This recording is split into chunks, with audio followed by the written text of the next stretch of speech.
Hey, Mike here. So just a quick video. I wanted to update you guys on my favorite local model. Now, this is going to be a shocker. It was a shock for me. I just initially tested Gemma 2. It's a model made by Google, just for fun. I was kind of bored and I thought, you know what? Hey, Gemma 1 was terrible, first of all.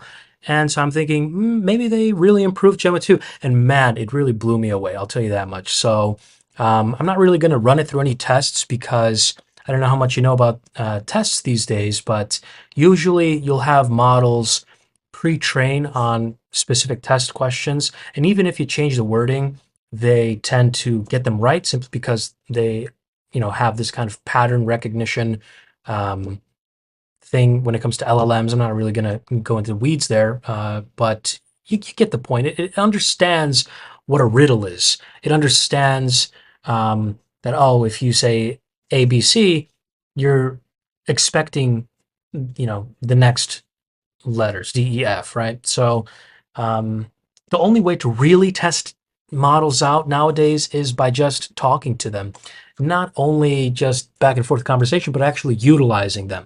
So one of my favorite ways to go about it is just asking something simple like, hey, how much do you know about Obsidian, the note-taking app? Because if you don't mention the note-taking app part, then it'll think that you're talking about the Obsidian rock, which is, by the way, a very cool rock. Love it. But anyway, you'll have a great response. It's succinct. I really love how it's straight to the point. That's one of my favorite things about the Gemma 2 model. Usually with Llama 3, it tends to be overly friendly. And hey, some people like it.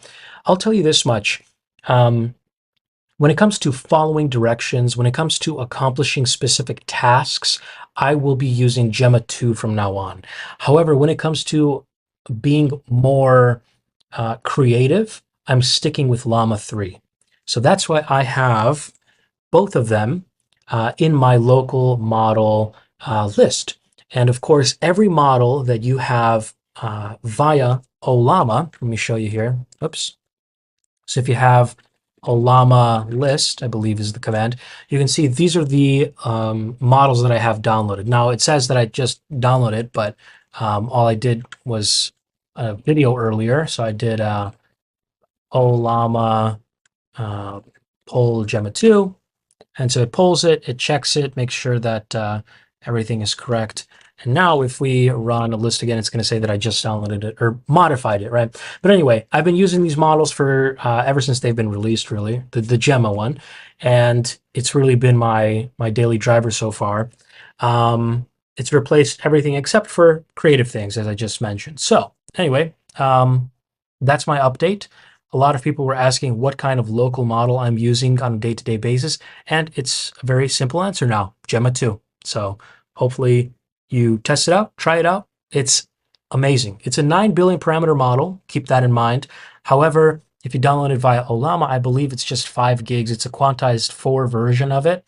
So I don't think it's going to overload you much. If you have 16 gigs of RAM, if you have a decent like processor and such, I'm running this all on like a Mac M1 with 16 gigs of RAM. So should run fine. If you can run Llama 3 fine, you can run Gemma 2 fine.